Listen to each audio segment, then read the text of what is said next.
Eu agradeço a oportunidade de estar aqui conhecendo o irmão Augusto, que eu só conhecia pela internet antes, pelo Twitter. Agradeço a oportunidade ao irmão Cleiton por nos permitir estar aqui conversando com o irmão Augusto, tirando algumas dúvidas, respondendo algumas perguntas que as pessoas já passaram para nós e algumas dúvidas nossas mesmo. Amém? Quer dar alguma palavra inicial, irmão Augusto?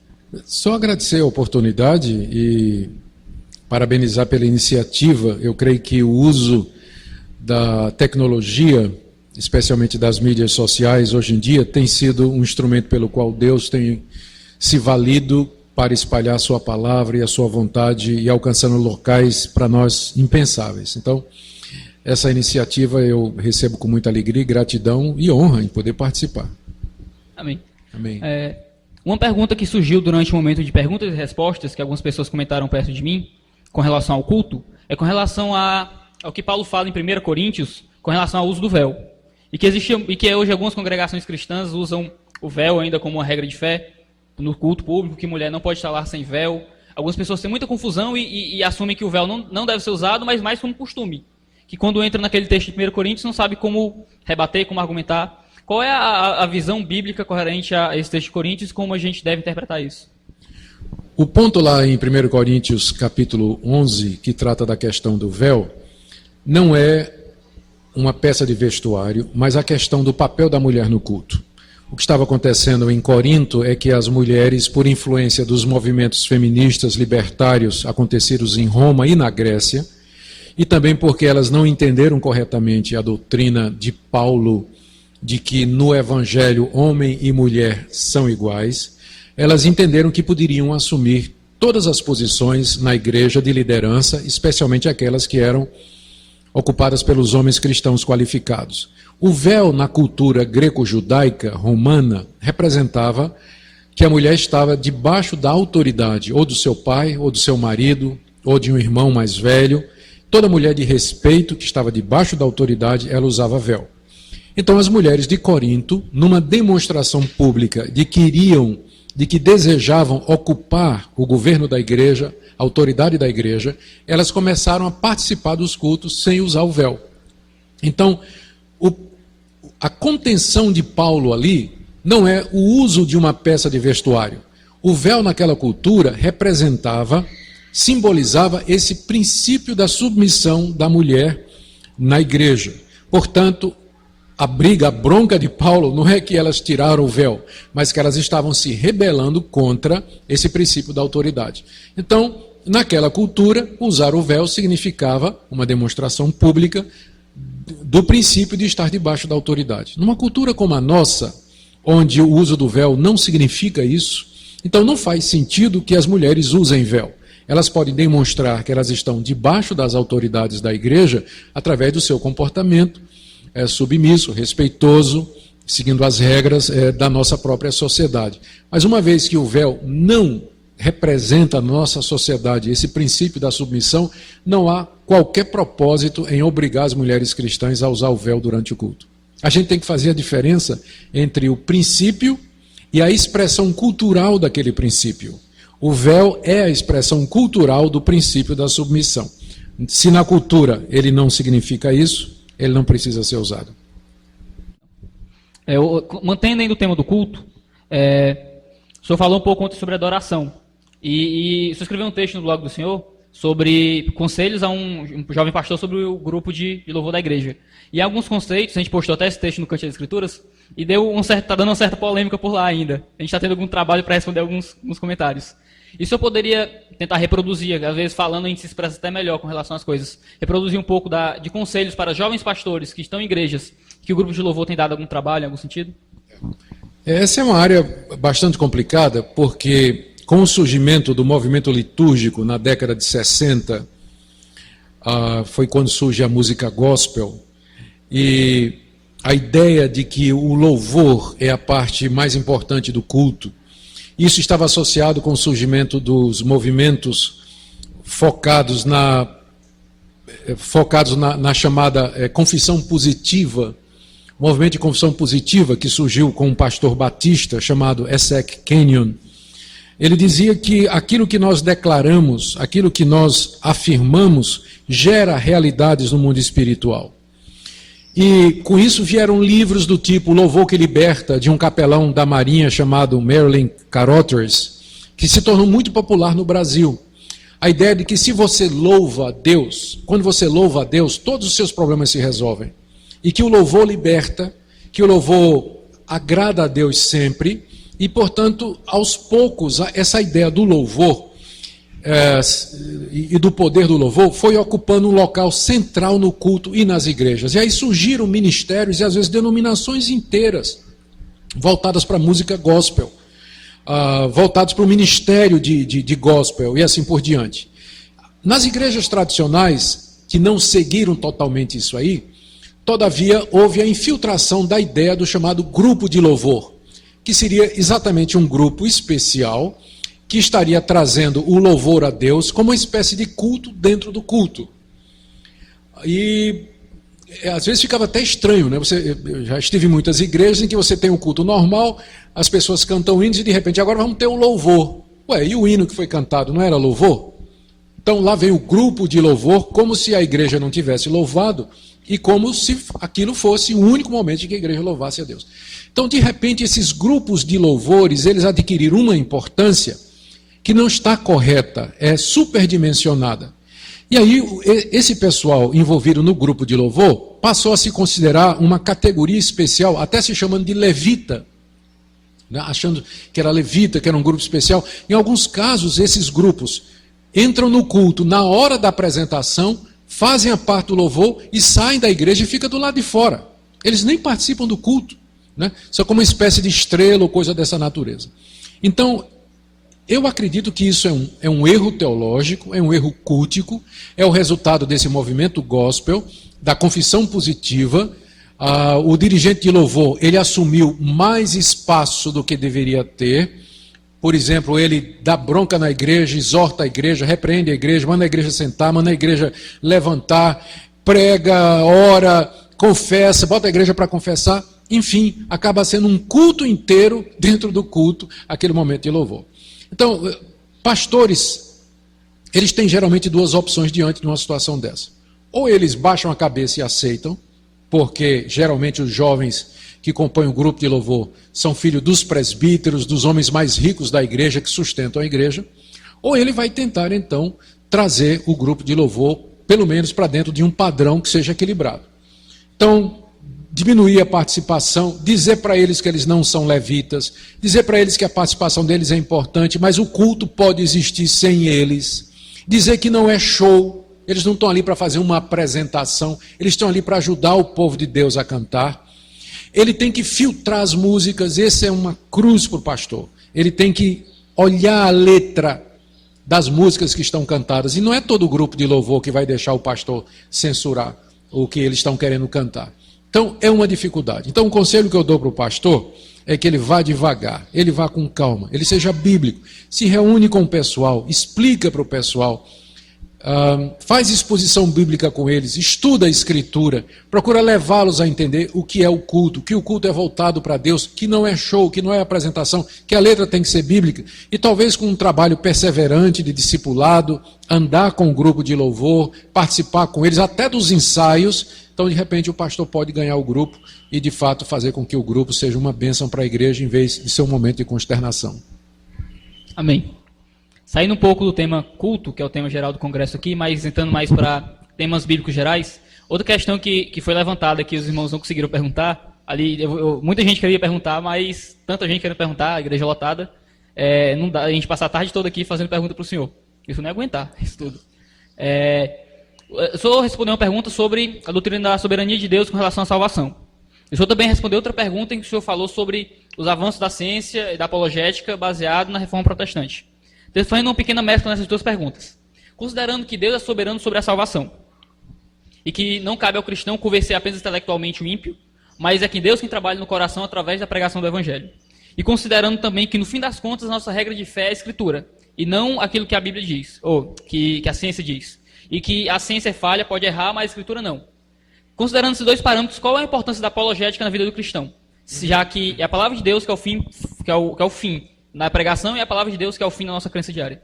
A apologética, que é a defesa da fé, é a disciplina que trata, é a matéria, é a área que trata da defesa da fé, ela só pode existir porque nós acreditamos que entre o crente e o não crente existe um espaço comum, existe uma base sobre a qual nós podemos argumentar e discutir. Então, mesmo uma pessoa não regenerada, ela ainda seguia por determinados princípios da lógica, da razão, do bom senso. Muito embora a mente dela, não sendo convertida, não é guiada para Deus e não pode aceitar as coisas espirituais. Mas ela pode aceitar determinados argumentos e ver a força de determinados questionamentos que os cristãos podem fazer. Eu estava vendo há pouco tempo um debate entre o Lenny Craig e um ateu famoso nos Estados Unidos, me foge o nome dele agora, que o ateu, com toda aquela arrogância dele, né, foi um debate que foi televisionado, com toda a arrogância dele, dizendo: a ciência já explicou todas as coisas, eu não sei porque tem homens como você que temem acreditar em Deus. Eu acho que era o Peter Atkins, sim. Aí o Lenny Craig disse: não, a ciência não explica tudo não. Aí o Atkins disse assim: diga aí o que é que a ciência não explica. Ele disse: primeiro, a própria ciência. Porque a ciência, para existir, ela pressupõe a matemática e a lógica. Então, ela não pode explicar uma coisa que a pressupõe. A ciência não explica as virtudes, a ciência não explica a finalidade do homem, a ciência não explica... Aí disse uma relação de 5 coisas, e o Atkins, dava para ver no rosto dele, né, que ele estava vendo aquilo ali, e ele ficou sem palavras no final. Quer dizer, mesmo um ateu, ele funciona com base em determinados princípios que são comuns ao cristão. Então, há uma base comum em que a gente pode argumentar. Agora, o fato de que a gente argumenta com um descrente, dando argumentos lógicos, racionais para a existência de Deus, para a existência de propósito no universo, a razão de ser das coisas, explicações por que a humanidade é assim, embora isso faça até sentido, se não houver uma ação de Deus no coração do descrente para que aceite aquilo ali, ainda que ele veja a força daquela argumentação, ele vai contra-argumentar. Ele não vai se sujeitar àquilo ali, a não ser que Deus de fato mude o seu coração. Então, há lugar para apologética, desde que a apologética se mantenha humilde.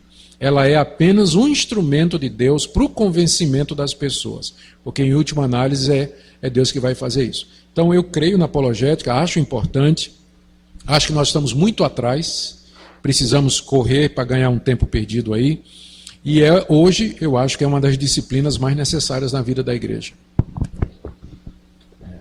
Reverendo,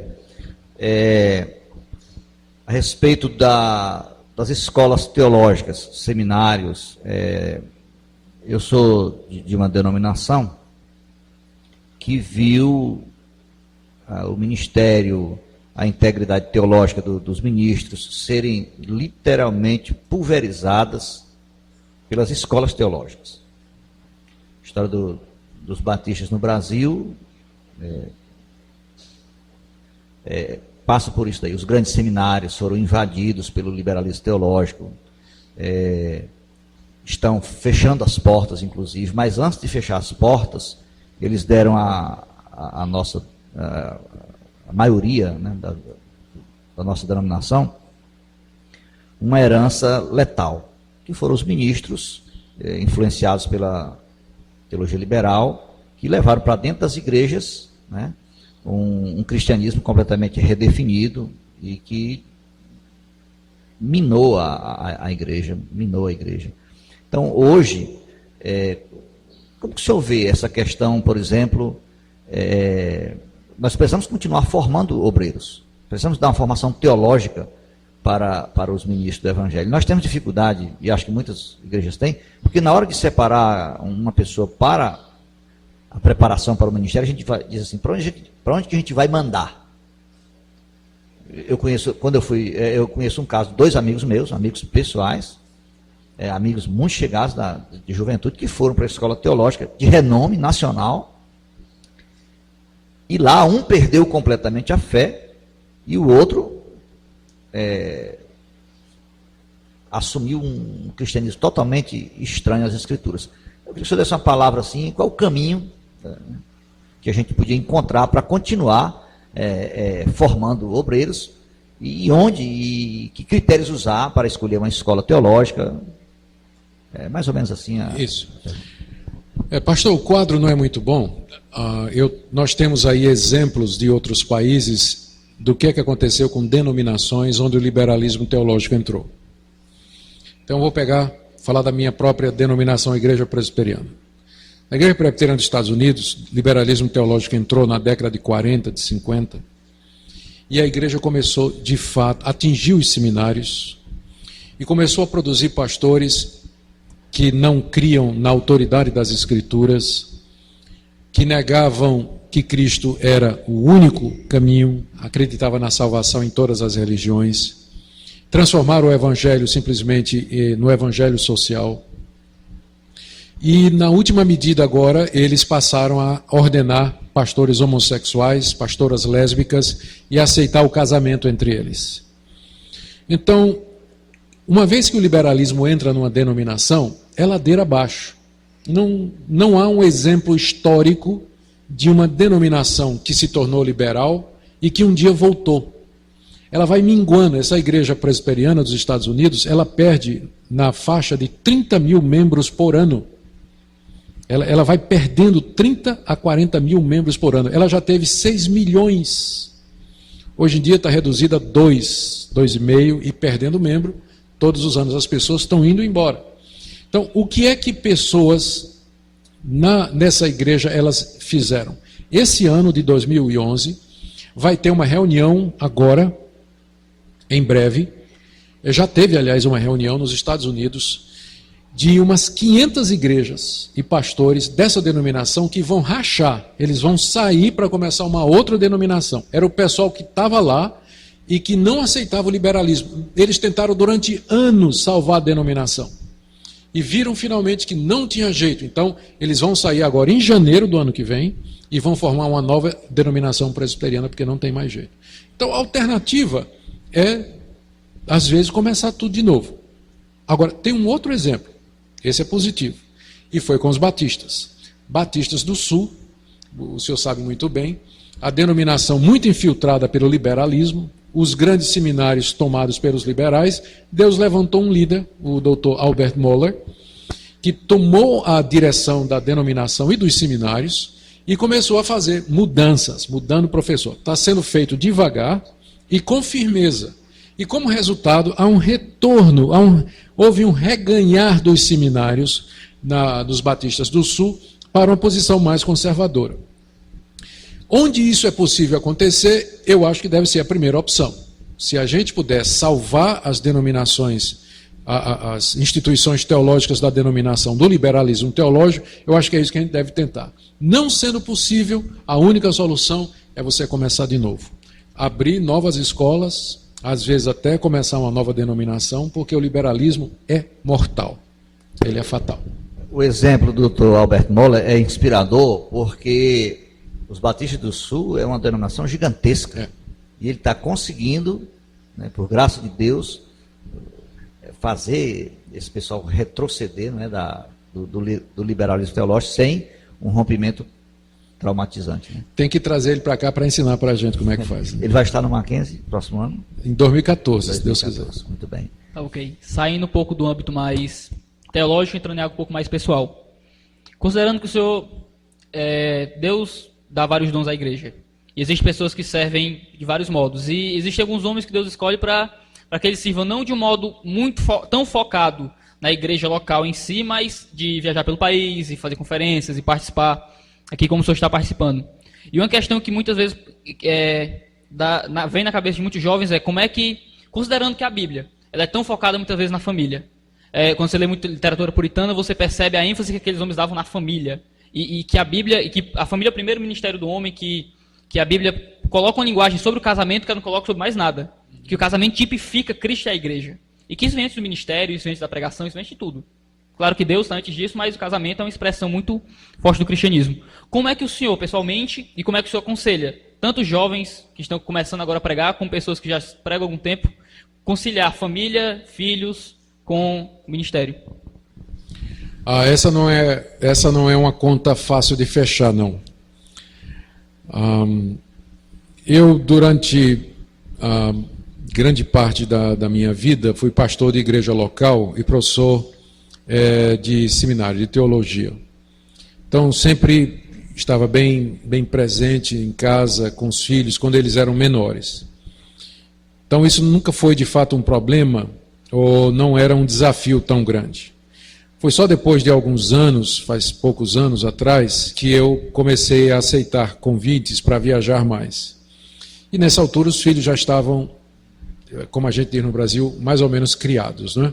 Então a minha filha mais nova tem 18 anos de idade, mais velha tem 25. Então, com os filhos nessa idade, já na universidade, encaminhados e tudo mais, eu tenho muita facilidade para viajar. Quando posso, a minha esposa me acompanha. Mas eu diria que ninguém deveria tentar um ministério itinerante, a não ser que Deus de fato o chame para isso. Porque o chamado principal do pastor é a igreja local. Ele é chamado para isso. A igreja local é a base do cristianismo. O cristianismo, como religião, se estrutura em cima das comunidades locais. E é a elas que o pastor deve dar a sua atenção principal. Então, pode acontecer que numa determinada circunstância, né, Deus então queira dar a um determinado pastor um ministério de alcance mais amplo. Então ele precisa ter cuidado quando vai fazer isso. A questão às vezes não é tempo, quantidade, mas é qualidade de tempo. Porque tem pastor que fica em casa, mas não dá atenção para o filho, não dá atenção para a esposa. Ele está lá, mas está na internet, passa o dia todo na televisão, né? Eu prefiro ser um pai que viajo, mas quando eu estou em casa, eu estou com meu filho, saio com meu filho, saio com minha esposa, sento com eles, converso com eles, faço programação juntos, ainda que o tempo seja mais curto, do que um pai que está em casa, mas está na televisão, está na internet o dia todo, não dá a menor atenção para a família. Então, às vezes, não é nem uma questão de quantidade, mas da qualidade do tempo que o pastor dá para a sua família. Então, quem vai se aventurar no ministério itinerante, ele precisa ter esse tipo de coisa muito, muito em mente. Muitos homens de Deus, eles tiveram dificuldades em segurar os filhos. Francis Schaeffer, por exemplo, teve um filho, Frank Schaeffer, que acabou com o ministério do pai, né? Se tornou da igreja ortodoxa russa, que é uma mistura de catolicismo com ortodoxa grega, que é uma mistura de catolicismo com protestantismo, e escreveu um livro acabando com o ministério do pai, Francis Schaeffer. Billy Graham teve um filho, né, que se desviou, teve problemas gravíssimos. Só agora, depois de velho, é que o Frank Graham voltou, né, mas deu muita dor de cabeça ao pai. Uma vez perguntaram para o Billy Graham se ele tivesse que começar tudo de novo, o que é que ele faria? Ele diria, eu viajaria menos, né? Pensando nos filhos. Você tem o próprio John Wesley, que teve muitos problemas com a família dele, especialmente a esposa. Então, há um preço a ser pago para esse tipo de coisa, e por isso que eu digo que não é todo mundo que deveria se aventurar, não. Melhor coisa é ser pastor de uma igreja local, servir a Deus ali. Se Deus lhe dá a oportunidade e a chance, vá, mas vá, pedindo que Deus tenha misericórdia da sua família. Amém. Obrigado, doutor Augusto Nicodemus. Obrigado, Iago. Está encerrada a nossa entrevista. Eu também agradeço ao irmão Cleiton e ao irmão Augusto por esse momento aqui de edificação e que nós possamos sempre trilhar juntos esse caminho de volta ao Evangelho, de volta à Palavra de Deus. Amém.